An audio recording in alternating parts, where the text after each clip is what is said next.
Good morning, everyone. My name is Arpan Banerjee.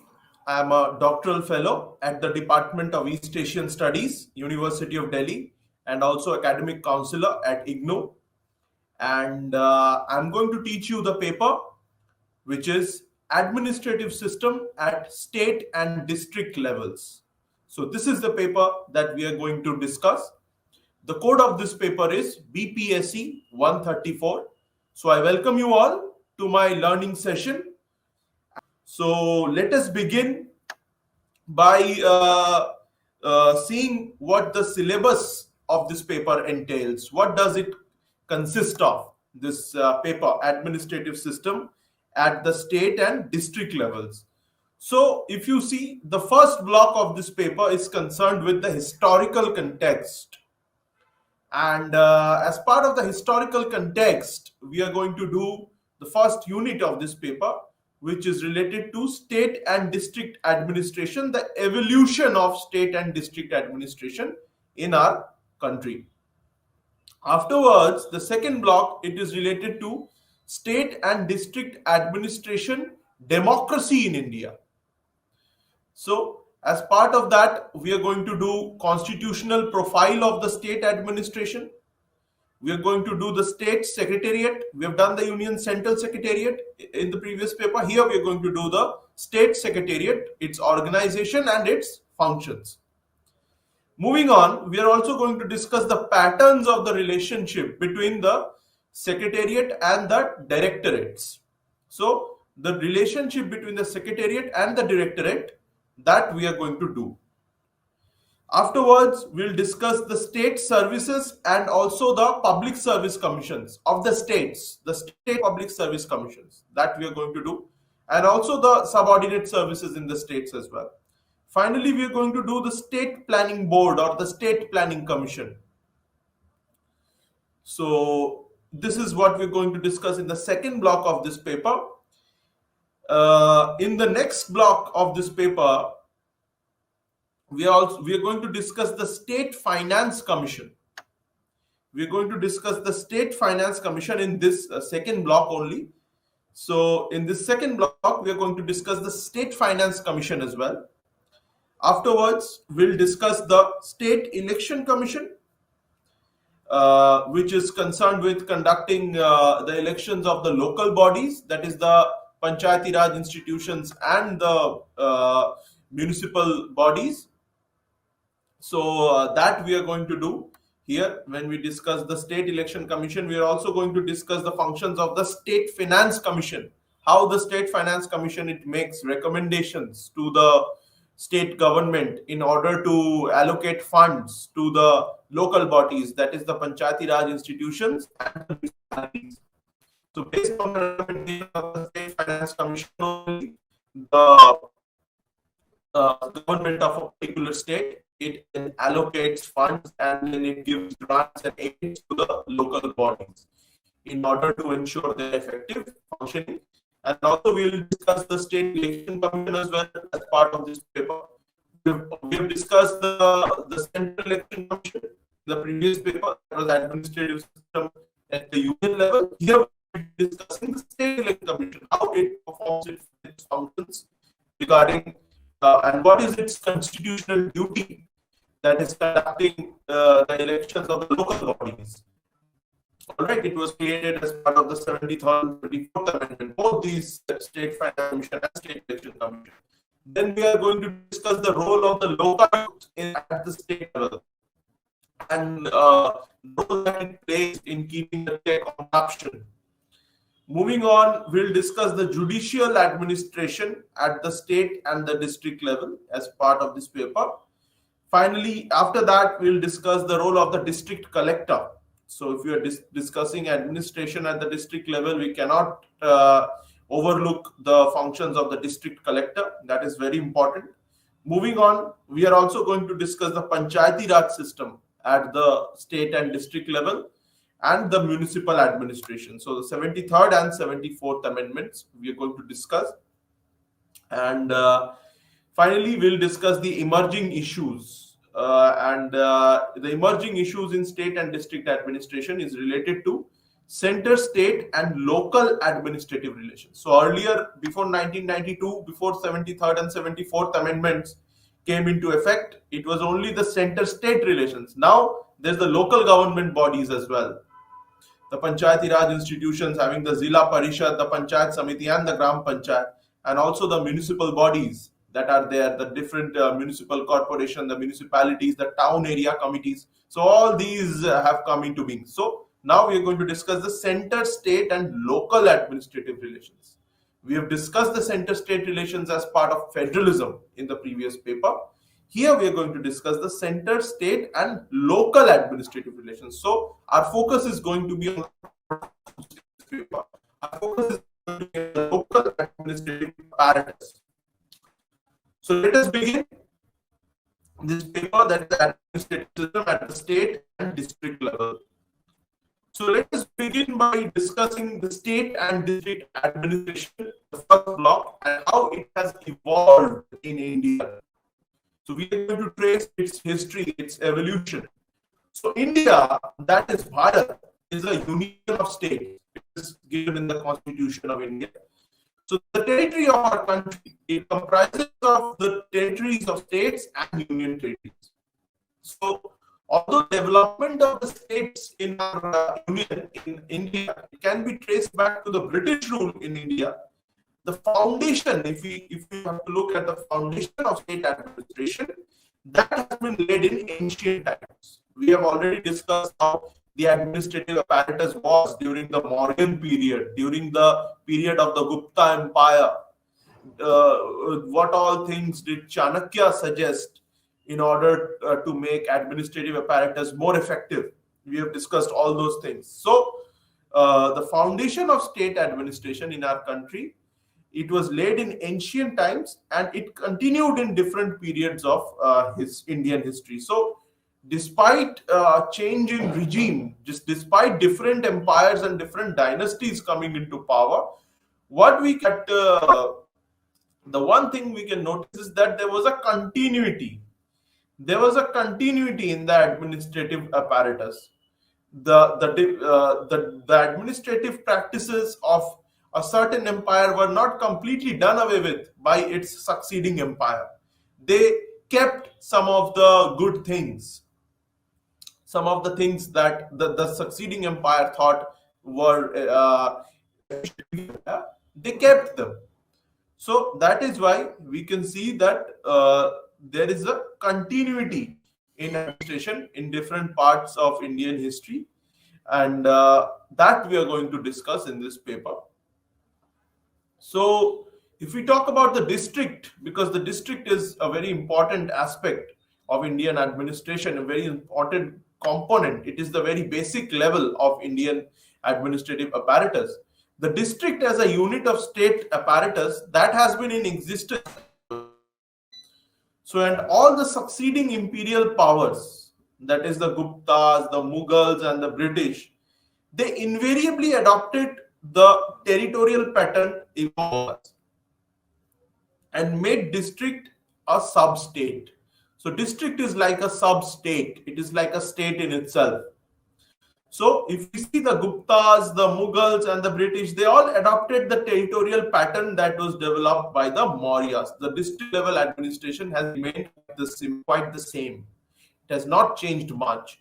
So what the Mauryan Empire created, that same district level apparatus has continued in different periods of the Guptas, the Mughals, as well as the British. And we can see that the district as a unit of state administration, it has existed for thousands of years, and all the succeeding powers have continued with it.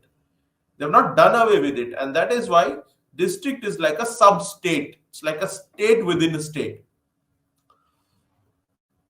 So the district administration has been one of the most important institutional legacies that was bequeathed by the British to India. And as a unit of administrative system, the district, it has been a pivotal point of contact between the citizens and the administration. So district administration in India, you can say institutional legacies that the British have left behind in India. And if we talk of the unit of the district as a unit of administrative system, the district, it has been a pivotal point of contact between the citizens and the administration. So the institution of district collector, that was created as the pivot of administration. That is the pivot, the center point of administration, the institution of district collector. And this institution, that is the institution of district collector, it combined the revenue, managerial, and general administrative duties, but it was deemed to be absolutely essential for maintaining the British power, influence, and authority throughout the country. So the institution of district collector that was institutionalized, that was created by the Britishers, it was created in order to maintain the British power, not for the welfare of the general masses, not for improving the administrative apparatus, it rather to maintain and to further entrench and further strengthen the British rule over India, and also to further consolidate the influence and authority of the Britishers in India. So that is why this institution was created, of this institution of district collector, and it was made a pivot of administration in our country by the Britishers, and it combined multiple functions. It combined revenue, managerial, as well as general administrative duties, and it was considered necessary and essential for maintaining British power, influence, and authority throughout India. So now let us discuss the district administration and the provincial administration in the ancient period. So let us go and discuss the Mauryan and Gupta period, how the provincial and district administration was organized during the Mauryan and the Gupta period. So, if we talk about the provincial administration during these two periods, that is the Mauryan period and the Gupta period, the kingdom was divided into many provinces. Just like we have our country, the Republic of India, which is divided into many states, the kingdom during these two periods, that is Mauryan and Gupta period, was divided into various provinces, and the provincial governor usually belonged to the royal family, and the provincial governor was directly appointed by the king. So if we see today, although the governor of a state does not belong to any royal family, but if we see that governor is appointed by the president on recommendation, of course, of the cabinet, Union cabinet. So during Ashoka, during the rule of Emperor Ashoka, there were 4 viceroys with headquarters at Takshila, Ujjain, Tosali, and Suvarnagiri. So during Ashoka's time, we can see that 4 viceroys were there of the 4 most important provinces or regions, as we can call it. One was Takshila in the northwest, one was Ujjain, the other was in central India, was Tosali, and the other was Suvarnagiri. So these provincial viceroys of the Mauryan Empire, they were assisted by a council of ministers. So we can see that just like we have a council of ministers at the state level, similarly, these viceroys of the Mauryan Empire, they were assisted by a council of ministers also. And the status of this council of ministers was, they were called as Mahamatra. They were called Mahamatra. And foreign rulers like the Indo-Greek, the Parthians, the Sakas and Kushanas, they borrowed the Achaemenian pattern. So Achaemenian pattern is from the Persia, where the Achaemenid dynasty used to rule.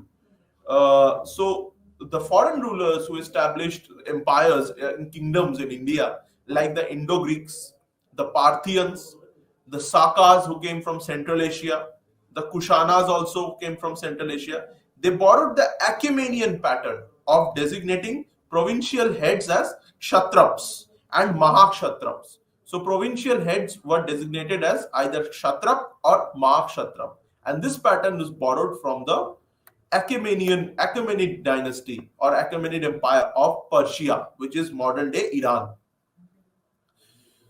So this was a brief introduction to how the Mauryan and Gupta period, during that period, how the provincial administrative apparatus was. So now let us move on. So the Gupta period, if we talk about, we have discussed the Maurya period. Now in the Gupta period, the Gupta changed the pattern of the provincial setup. And the Gupta emperors, they appointed the most competent persons. So instead of only looking at familial ties or only appointing people who belong to the royal family as provincial governors, the Guptas, they brought in a concept of mate as well in this.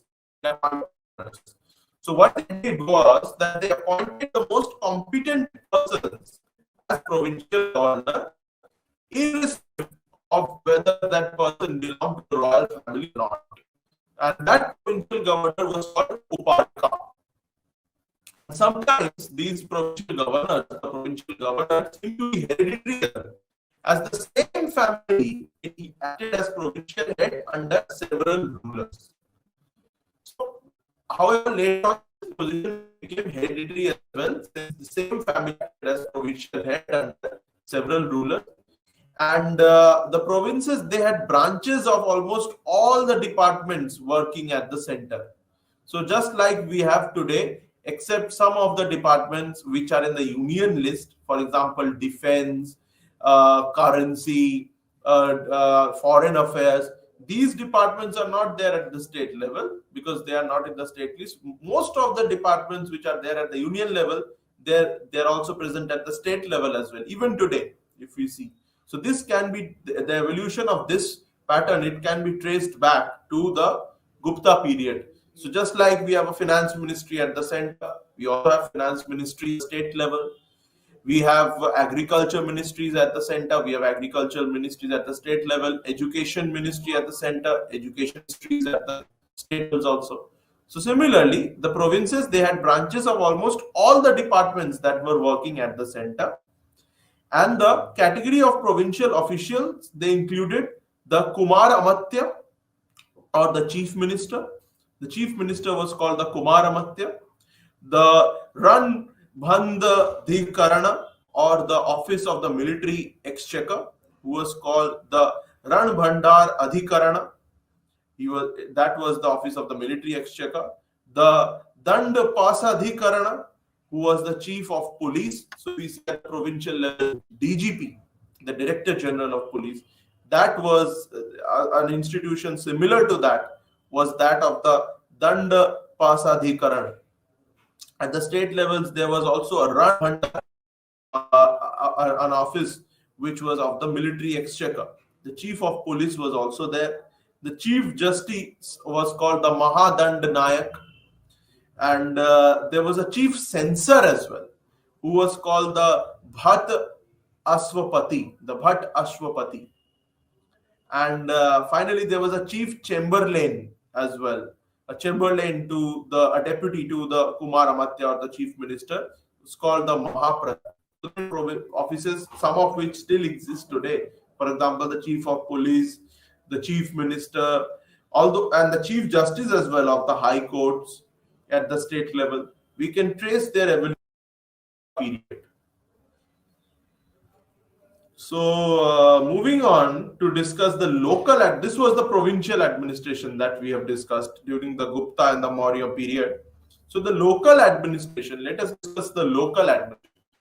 The provinces, they were divided into divisions, which were called Vishay or Bhog. In North India, they were called Vishay or Bhog. And in South India, they were called Kottam or Valnadu. And the other units of administration in descending order, they were the districts, who were called the Adhisthan in North, and they were called Kurram in the South. And they were beneath the districts, there were certain groups of villages as well. So in North India, they were called Agrahara, and in the South, they were called Kurram. So that is how the entire local administrative apparatus was arranged. So the district was there, which was called Adhisthan in the north and Kurram in the south. And beneath the districts, there were groups of villages, which were called Agrahara in the north and Kurram in the south. And the provinces, they were divided into divisions, just like we have subdivisions and in modern day Indian provinces as well. Similarly, provinces during the Gupta period and the Maurya period, they were divided into divisions which were called Vishay or Bhog in North India, and in South India they were called Kottam or Valanadu. So in the Mauryan Empire, the Pradeshika or the Pradeshtris, they looked after divisions. So these divisions of administration, they were looked after by the Pradeshika or Pradeshtris. And the Rajukas, they looked after the district. So the divisions, which we have the modern day subdivisions, they are called subdivisions in modern day Indian provinces. So during that time, they were called divisions. They were looked after by the Pradeshikas, and beneath them were the districts, which were looked after by the Rajukas. So these Pradeshikas or Pradeshtris, they were charged with the executive, judicial, revenue functions. And these Rajukas, they had to collect land revenue. Their task was to promote trade and industry and also to carry out public works at the district level, like roads, construction of roads, maintenance of roads, and also construction and maintenance of channels for irrigation. So according to Kautilya and his seminal work, Arthashastra, the Sthanika had 800 villages under him, and beyond the beneath the Sthanika, there was the Dronamukh, who had 400 villages, and beneath that was the Kharvatika, who had 200 villages, and beneath that was the Gopa, who had 10 villages.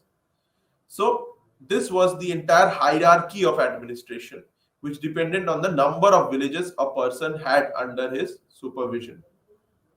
So the Pradeshtris were at the division level, the Rajukas, they were at the district level, and beneath them were all these village heads. The Sthanika, which had 800 villages under his supervision, the Dronamukh, the Kharvatik, and the Sangrahan or Gop. So this hierarchy was according to the number of villages they had under their control, under their supervision.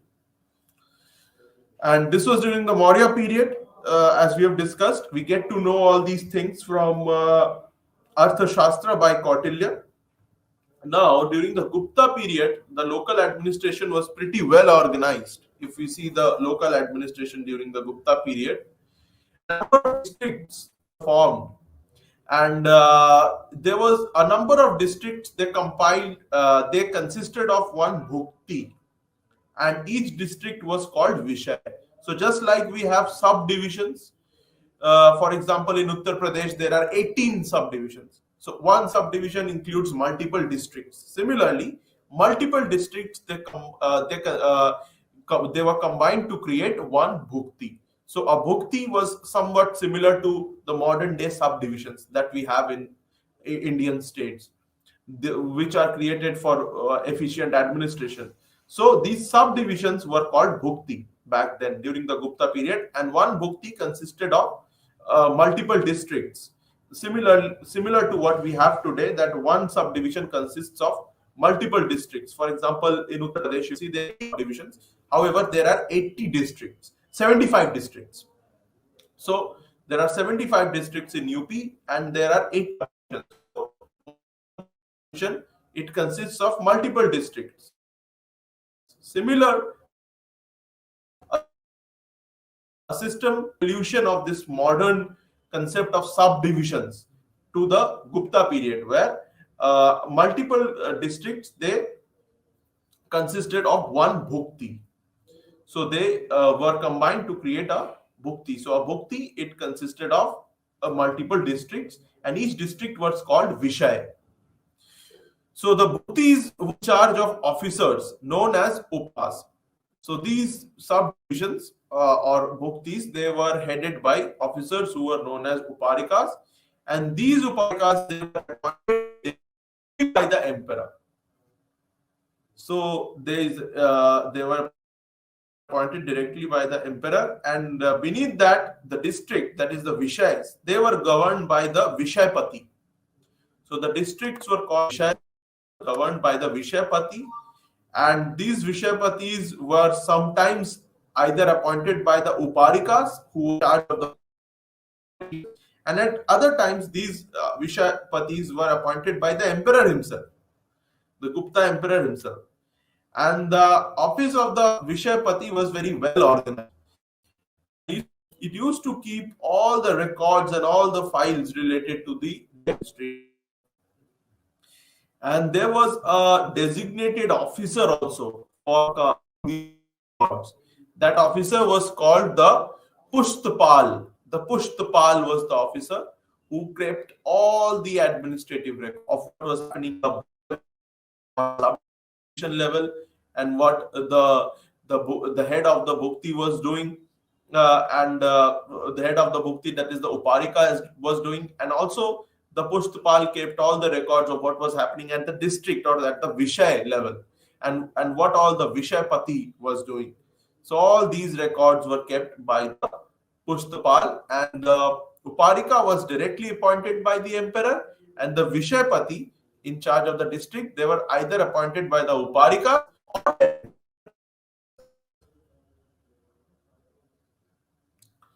So the subordinate staff of district administration, that consisted of officers who were described as yuktas, niyuktas, vyapritas, and adhikrita. So these four officers, they consisted of the subordinate staff of district administration. Who are these four officers? The niyuktas, the vyaprita, and the adhikrita.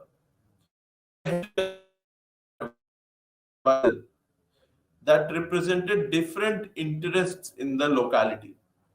So the head of the district had a non-official advisory council also. The head of the district, that is the Vishayapati. The Vishayapati had a non-official advisory council that represented different interests in the locality. For example, chief banker also, that represented the commercial interest, who was Shreshtin. There was a leader of the trading convoy who was called the Sarthavaha. There was a chief alderman who was called the Pratham Kulika, and there was also a chief scribe to take down all the records who was called the Pratham Kayastha. So the district head or the Vishayapati had a non-official, which consisted of people belonging to different sections of the society and representing different interests of the society. So now let us come into the medieval period. That is the Mughal period.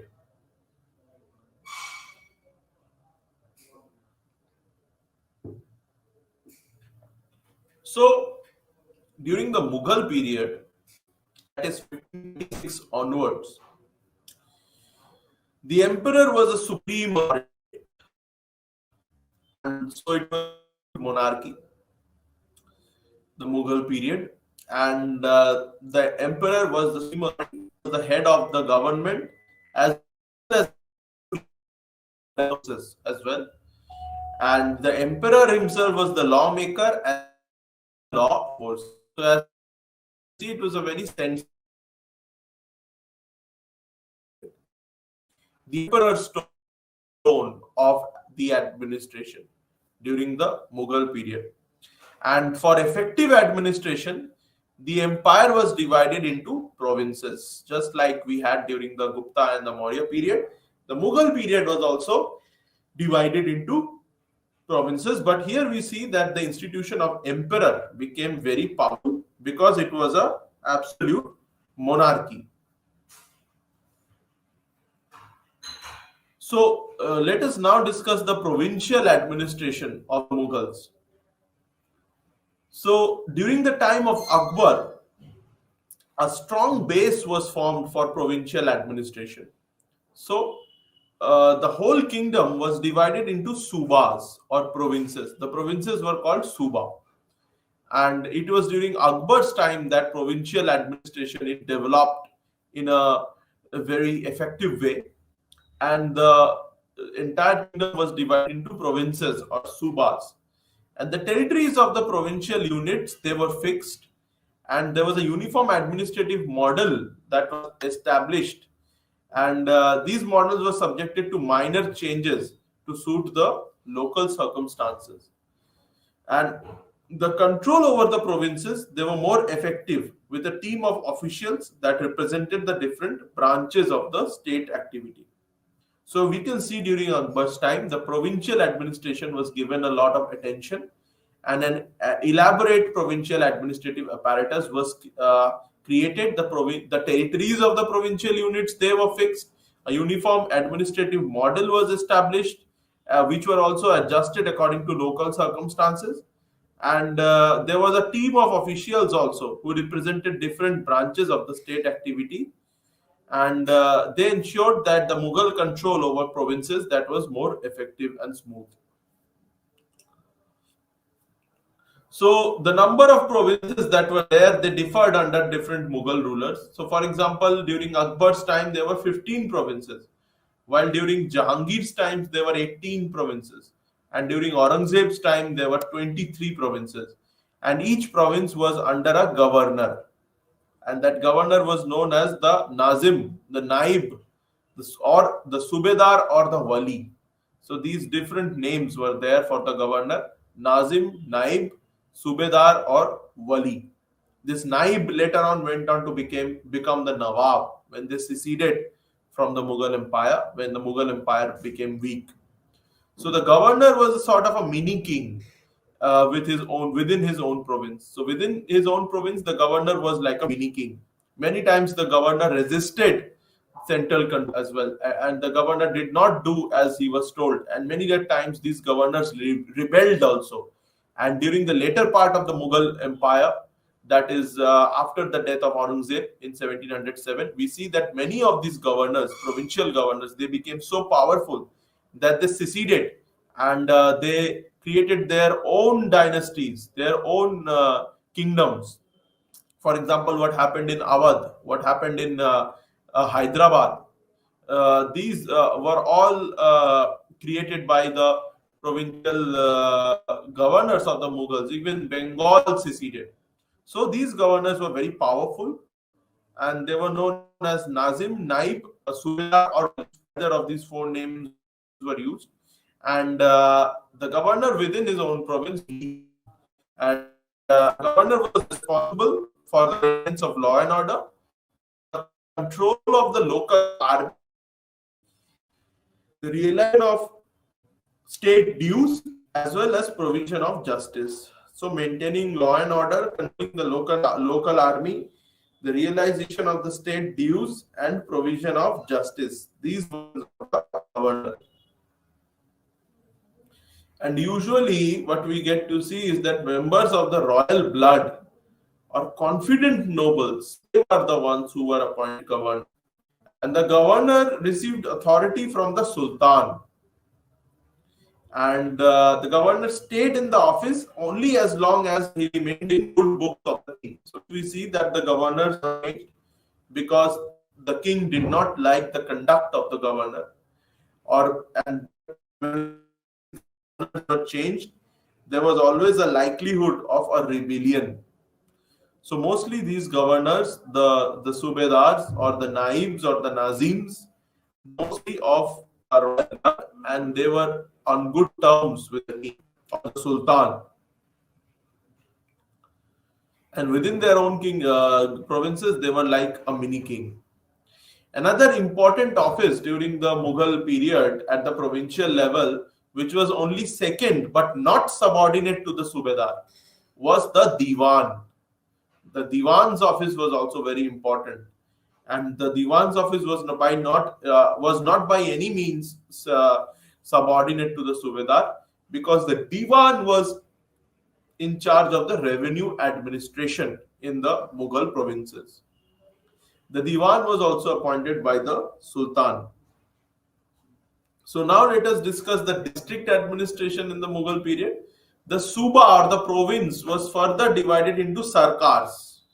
So the Suba was divided into sarkars, and the nearest equivalent of the district was the sarkar during the Mughal times. So just like we saw the Vishay during the Gupta period, the district was known as Vishay. The district during the Mughal period was known as Sarkar. The district during the Gupta period was called Vishay, and every Vishay had a Vishaypati. Similarly, the Mughal Suba or the Mughal province was divided into multiple districts which were known as Sarkar.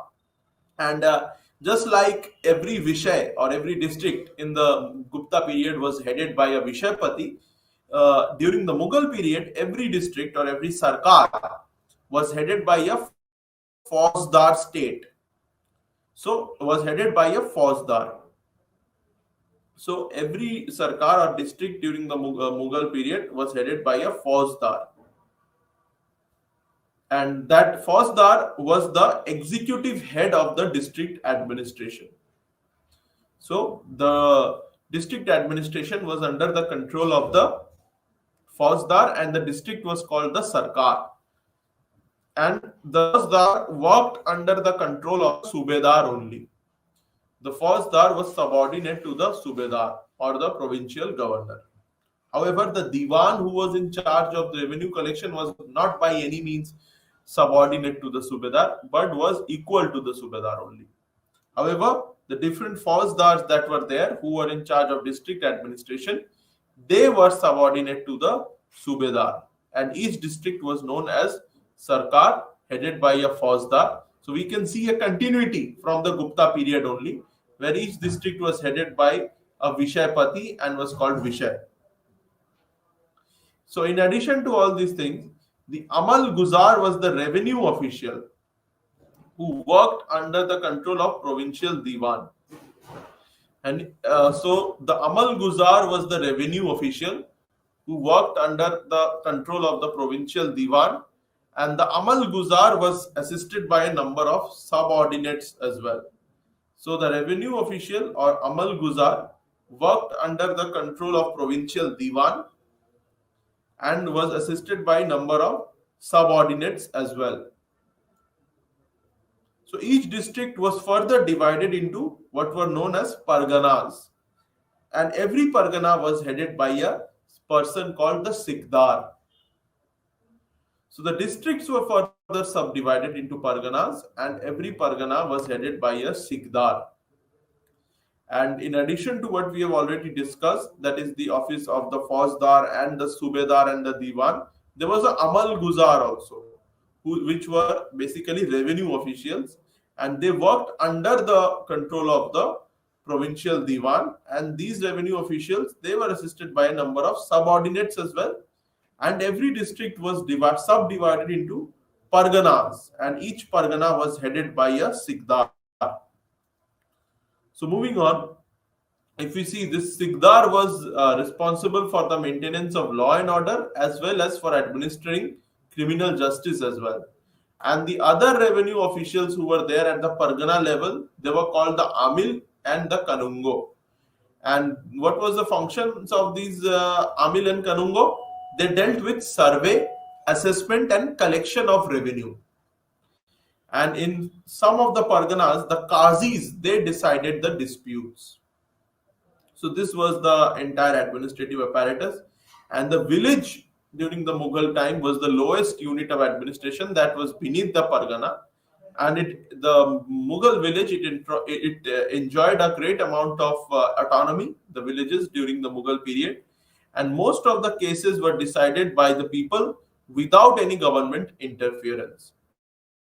So each village had the council or the panchayat, and the panchayat was headed by a sarpanch who acted as a link between the village and the government. So we see that even today the Gram Panchayat is headed by a sarpanch. So we can see continuity. So now let us move on to the British period. The Britishers who succeeded the Mughals. Now let us look at how the administrative apparatus was during the British period at the provincial and the district level. So during the first entry of the Britishers in India, India was divided into small and large independent states. So the Mughal Empire was in decline, and just when the Britishers were having a foothold in India, the Mughal Empire was in decline, and India, many of its provinces, they had seceded from the Mughal Empire, just like Awadh, the Hyderabad, and the Maratha Empire that was posing to be a huge challenge to Mughal authority in India. However, India during when the Britishers first made their entry, India was divided into small and large independent states. There was a lack of centralized authority as such. And the Britishers, they continued the process of conquest and annexation. Just we can see, beginning with the wars against the French, the Anglo-French wars or the Carnatic wars. We see that the Britishers then embarked on a number of conquests. The Anglo-Mysore wars took place, followed by the four Anglo-Maratha wars, the three Anglo-Mysore wars, then the four Anglo-Maratha wars, followed by the Anglo-Sikh wars, the Anglo-Burmese wars. So all these wars, through these wars, Britishers, they consolidated their territory, their position here, and through different policies like the doctrine of lapse and the and subsidiary alliance, the Britishers, they kept on increasing their territory, and they embarked on a process of conquest and annexation. Especially Lord Wellesley and all, they further increased the pace of this annexation. Lord was the first person who, in a way, set the Britishers on this track of annexation by leading them to a victory at the Battle of Plassey. After that, the Britishers emerged victorious in the Battle of Buxar, also in 1764, in which the Britishers were able to defeat a combined army of the Awadh governor Shuja-ud-Dawla, the Mughal emperor, and Mir Qasim. So that proved as a watershed moment in British conquest of India. So we see that the Britishers went on a relentless and endless process of conquest and annexation. And as their territory expanded, they slowly and gradually created these provinces.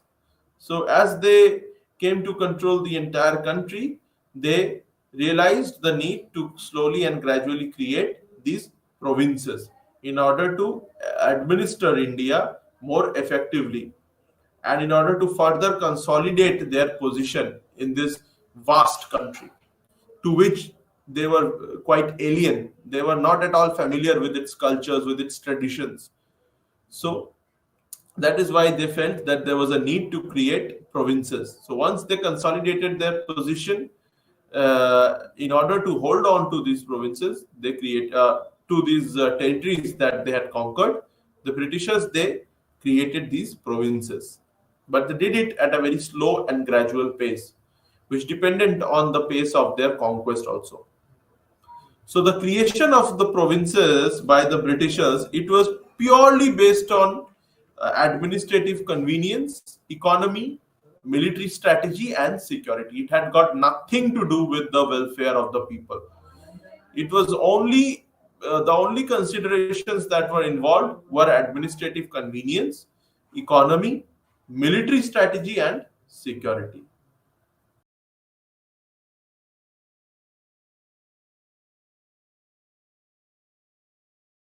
Raised their voice for the reorganization of provinces in view of their needs, wishes, and affinities. So these provinces were further divided into the following three categories during the British rule.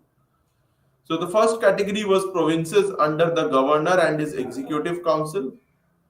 The second category of provinces was the provinces under the lieutenant governor, and finally there were the provinces under the chief commissioner as well. So if we see in after independence also, till a certain point of time, we had the chief commissioners provinces as well. So there were the part A, part B, and part C states in our country. So that was done away with the Seventh Amendment, which reorganized the country's provinces on linguistic basis, based on the recommendation of the States Reorganization Commission, the Commission. In 1956, this was done, and India was reorganized into 15 provinces and 6 union territories. However, before that, from 1940 to 1956, we had B, Part C, and Part D states. So that was quite similar to what was the British era. So during the British era, the provinces, they were divided in three categories.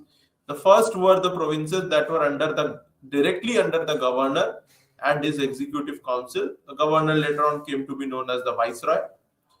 And then there were provinces under the lieutenant governor. And finally, there were provinces under the chief commissioner as well.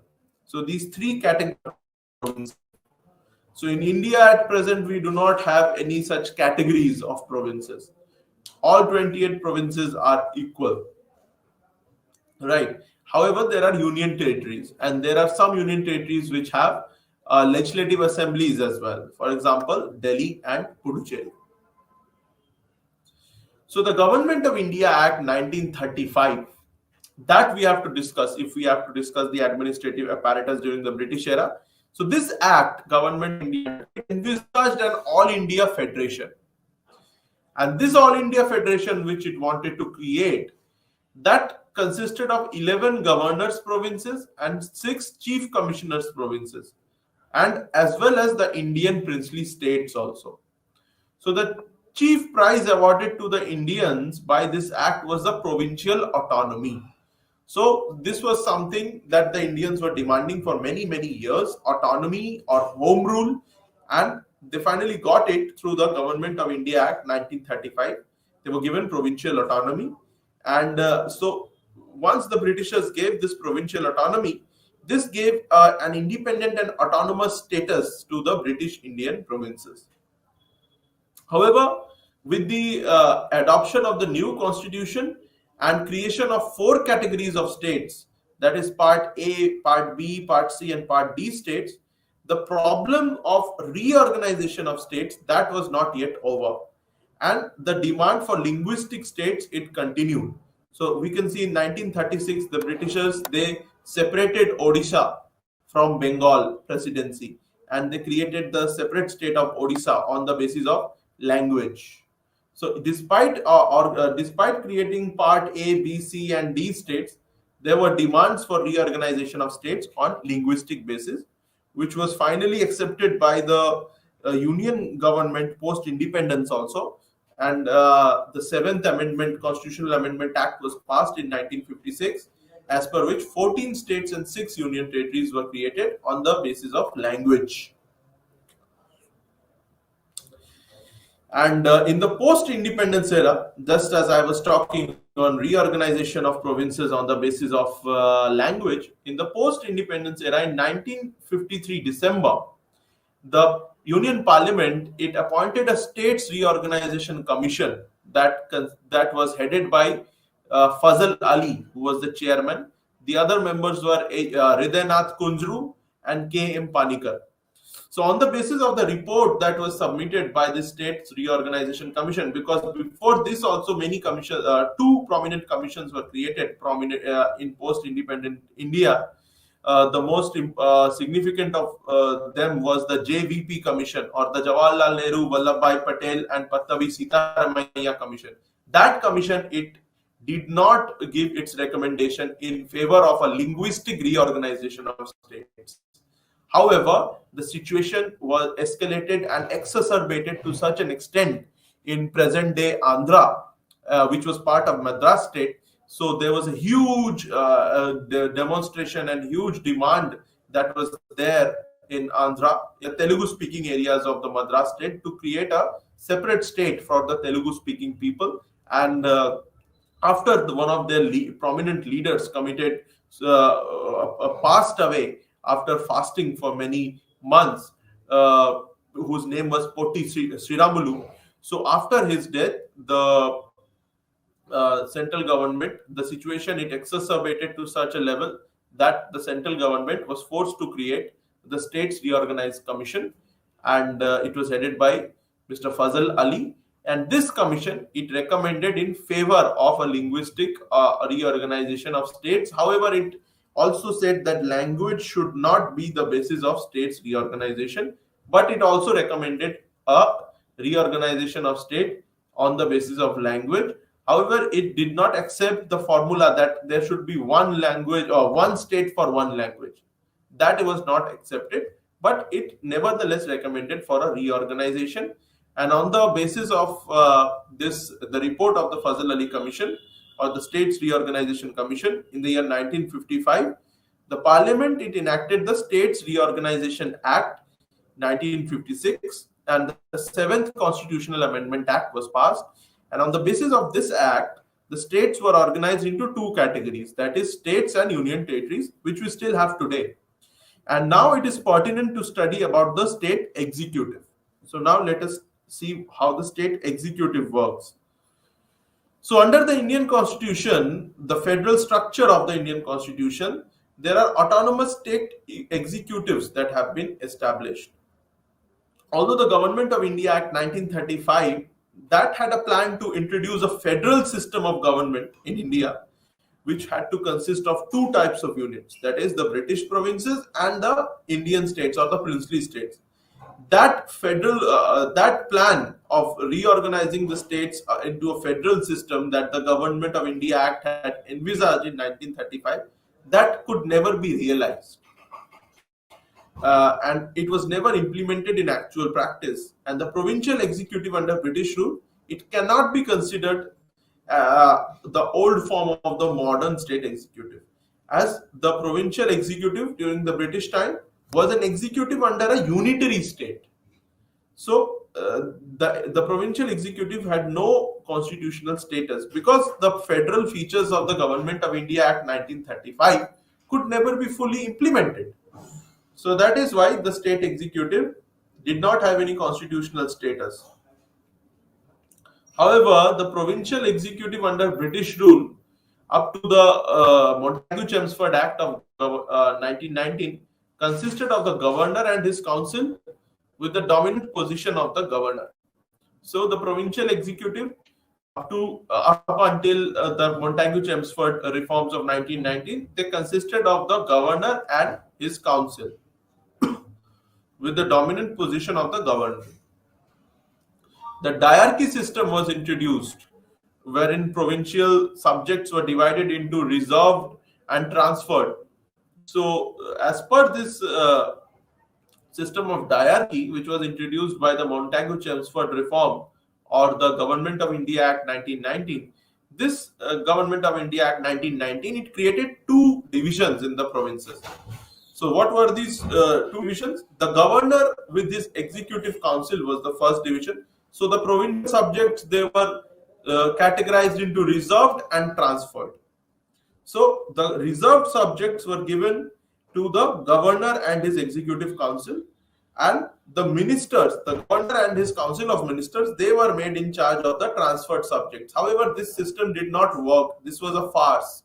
Why? Because most of the important subjects were kept, for example, finance, law and order, they were all kept under the reserved subjects.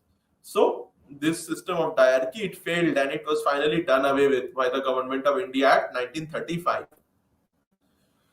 So it can be seen that although there was a gradual decentralization of power during as the British rule proceeded, and as we come to the early part of the first half of the 20th century, there we can see a gradual decentralization of power from the center to the provinces during British rule.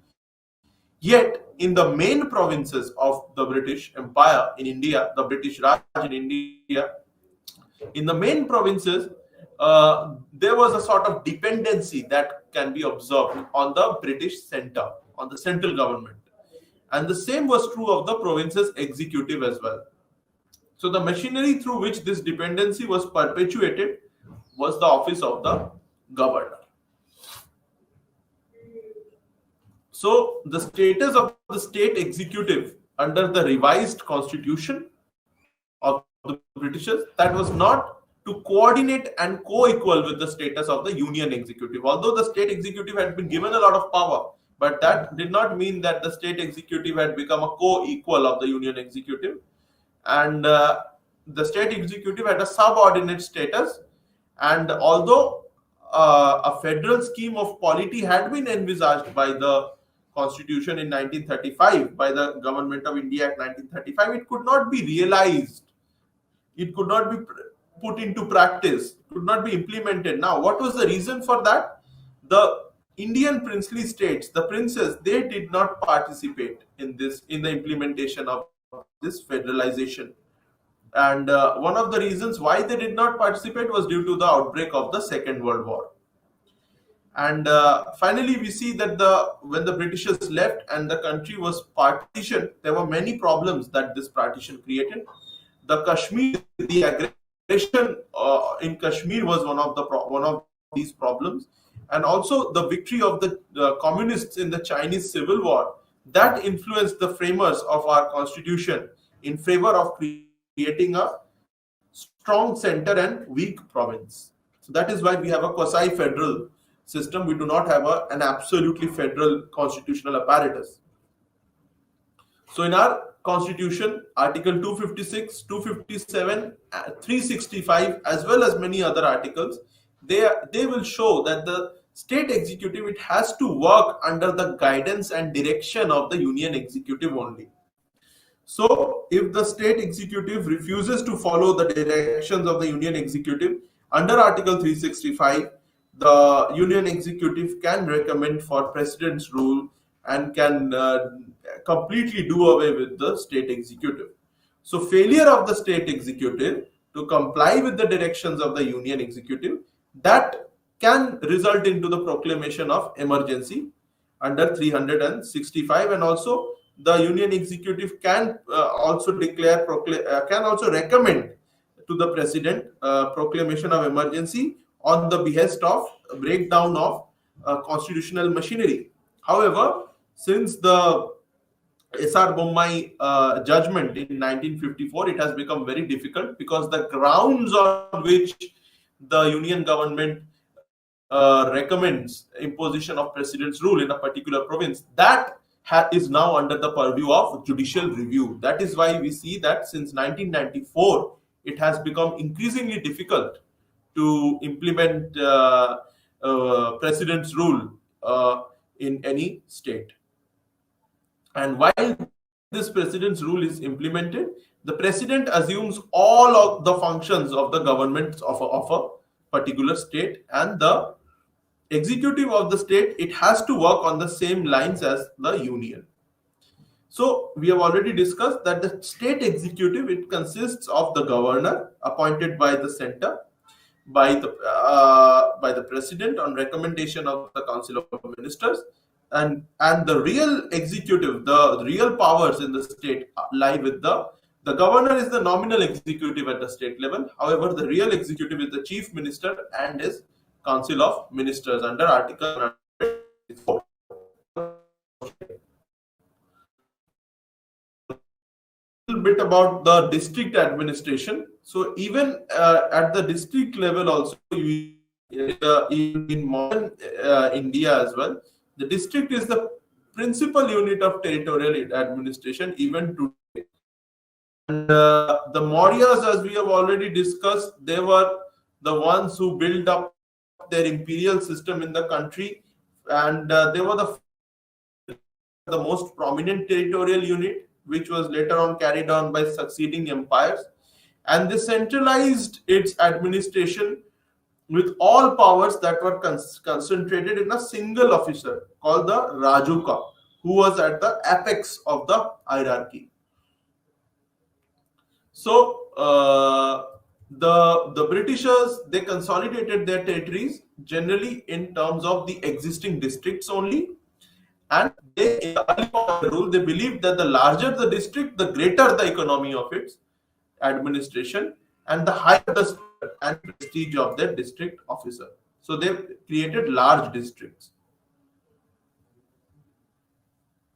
So in the next class, we'll discuss the district collectors.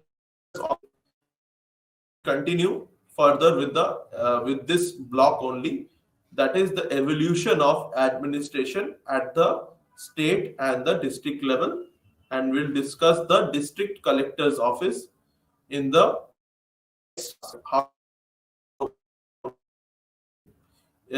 independent India. So we have discussed in this class ancient administration, medieval administration, as well as the administration at the state and district level during the British period and in the post-independent India, post with this in detail the district collector's office. In the next class, we'll discuss the district collector's office. And so, thank you so much for joining. Namaste.